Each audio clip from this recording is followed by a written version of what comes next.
menerjang buruannya dengan kecepatan 390 km per jam. Ini dia sang penguasa langit, si burung falcon, pemegang gelar burung tercepat di dunia. Dan gelarnya bukan main-main, karena saat dia menukik memburu mangsanya, kecepatannya dapat mencapai 390 km per jam. Bayangin seberapa cepat dia. Mobil F1 saja hanya memiliki kecepatan maksimal 370 km per jam. Hanya dengan kedipan mata, dia sudah membunuh mangsanya. Yang lebih gila lagi, penglihatannya 8 kali lebih tajam dari manusia.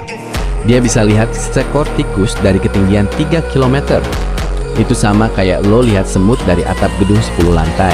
Dan dialah ide di balik pembuatan pesawat siluman B-2 Spirit.